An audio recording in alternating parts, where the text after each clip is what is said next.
Thanks for joining us again. We're going to be talking today about designing with pets in mind. So let me go ahead and bring in our designers for introductions. Hello, designers. Would you go ahead and introduce yourself for everyone? Yeah, my name is Mackenzie. I'm an interior designer with Habitar Design, and I've been there for the last 7 years. Great. And I'm Hannah Lewick. I've been with Habitar for 9 years now, also an interior designer. Hey, so fun fact about our designers, they are both pet owners, so they are the perfect designers to be able to tell us today about designing with your pet in mind. We know this is an especially topical subject with how many pets have been adopted during the stay-at-home order. I know here in Chicago, the different pet shelters, some of them are completely empty, which is amazing. So we hope that this is a great topic that you're going to have a lot of interest in. I've got some photos that designers have shared for us, and we're going to go over some of their designs with pets in mind. Okay, here is our first set of designs. These are design renderings from some of Hannah's projects. Hannah, why don't you tell us about these projects and what's going on here? Yeah, so both of these clients are cat owners and living in a small condo in the city. Obviously, it's always a challenge to find a good place to put a litter box because it does take up a decent amount of room in your space and can be messy, obviously. So you want to find a good place to put it that's kind of hidden away, but still easy for your cat to access.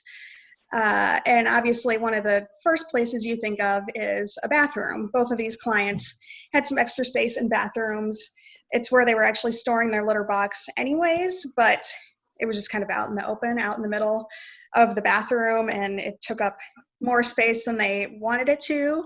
So we tried to think of some clever solutions of places to put a litter box where it's kind of tucked away, but still easy for their pets to access, easy for the client to clean up. So one good solution is if you're doing new built-ins or cabinetry in your bathroom, find a little place to put the litter box. This corner right next to the toilet makes sense because it's kind of not a super functional space in terms of storage for the client herself. You can't put like a cabinet door there or a drawer because it's going to bump into the toilet. So we just left that space open, little platform to put the litter box on. The cat can easily still get to it, but it is just kind of like tucked away. So you don't have to step over the litter box every time you go into the powder room. And obviously most bathrooms are going to have some sort of hard surface flooring, tile or hardwood. So that obviously makes it easier to clean up as well, as opposed to having a litter box somewhere where there's carpet, and that's not going to be fun to vacuum up like every day. Mackenzie, could you tell us a little bit about some of these items and kind of in what cases these would be a great solution for folks? Yeah, you see a lot of products like this to where it's a cabinet with areas for a litter box. This one especially, that the top option there is really clever. It's like quadruple function. It has, the litter box hidden away, the doors that'll open up so you can easily clean it, and then the hole to access it with for the cat. But also included is a scratching pad, which is awesome, and then it's also a bench and a shelf. So there are really like some clever options for this, and it's great for people that don't have the opportunity to maybe remodel a bathroom and put an area in there for your cat. So you can easily buy this from, a Walmart or anywhere, a general store, to be able to put this in any space in your home and just hide it so you're not looking at a dirty cat box in your in your bathroom when you have guests come over or whatnot.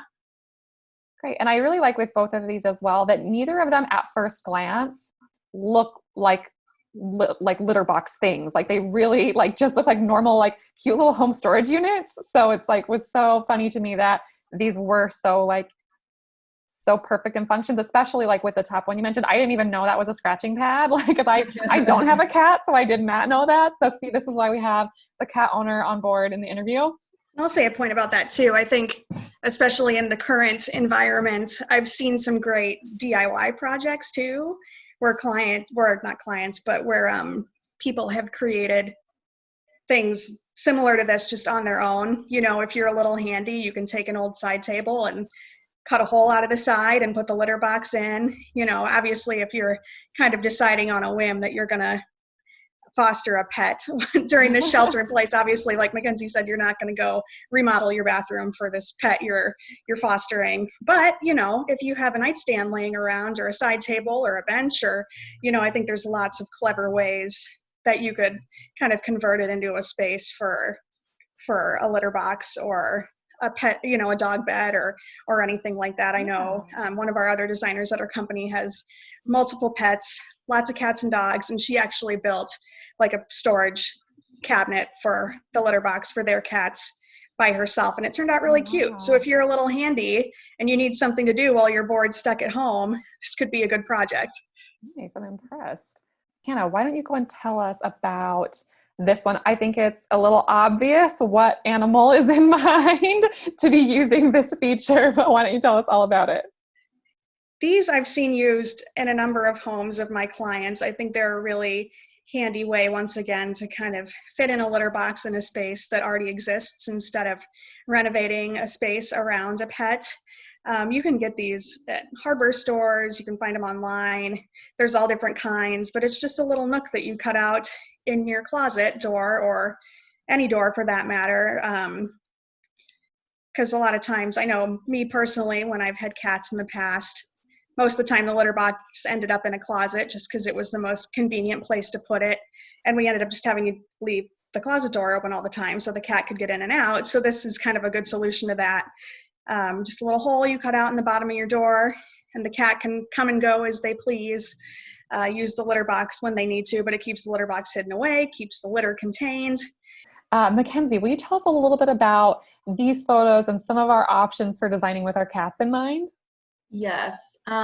So I just think this is super clever. And I've actually done this in a client or two's home, to where you're designing around your cat so that they can have these, fun shelves to kind of climb up on. Cats like to be high. You find them a lot on top of like refrigerators or cabinets or whatever, tall shelves.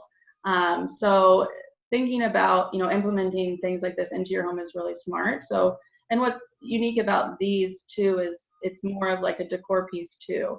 So it's not like, a plastic shelf that you just put up on the wall and, doesn't really fit in. This is, a nice wooden piece that, without the cat up there, is still kind of interesting and kind of neat. And you can use it as shelves too. So I see a lot of people that have books and, frames and things up there, but they leave open space for the cat to kind of climb up and hang out too. So just kind of thinking about that and utilizing just the taller areas in your home is kind of clever and, interesting to give your cat a little area to roam around.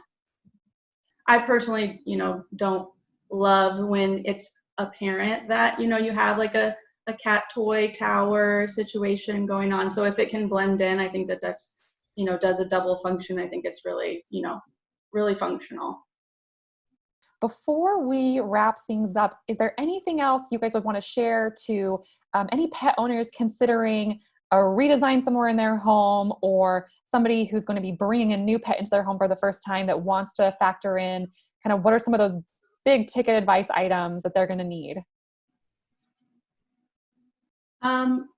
Really just kind of focusing on like what does this pet need? Like, does it, need a bed space? Where am I going to put the food, the water bowls? Do I need to contain it into a certain area of the home at some point? So kind of like thinking about those factors. I know that's a little bit hard if you're getting a new pet because you're not 100% sure exactly, the situation. But just kind of considering all the factors that they will need. And then when you do a remodel, or, you're adding things to the home, you kind of implement all those different, pieces. Everything is becoming more design focused nowadays. I think in the past, it wasn't as easy to find some of these pretty looking things you can find that are functional pet items. But nowadays, it's so easy to find like a cute little bench to put your litter box in, or even like a fun like cat tree to put in the corner of your house that looks pretty, or some shelves for your cats to climb on. I think, don't be hesitant to get a pet, thinking they're going to ruin your space aesthetically or just functionally. I think nowadays there's so many good options out there that doesn't need to really affect the aesthetic of your home, and you can still comfortably have a pet. That's great. I'm going to bring up one more photo to show everybody here. And then I want to give you guys a second as well. Now, these are your actual pets. I wanted to show everybody. Oh, here she is. Ah, This is Phoebe. hi, Phoebe. She likes to video chat. Here. Oh my gosh, that's Says so hi. cute. Hi. Oh my gosh, so cute. Hi, Phoebe. Oh, and now we've got Stella and Bear making their appearance with Mackenzie. Well, thank you guys. Both of them is a little hard. Oh. Well, I want to thank you both so much, and thank your pets as well for making an appearance. I think that we really covered some amazing areas for how people can have the confidence to design with their pets in mind without that fear that they are going to sacrifice the function of their space or the style and beauty of their space. So thank you guys so much, and can't wait to have you guys back. Thank you. Thank you. Bye. Bye. Bye. Thanks for joining us. Like and subscribe for more interviews and Habitar design tips for you. If you need help with your shelves or any other interior design or home renovation needs, reach out to us at habitardesign.com.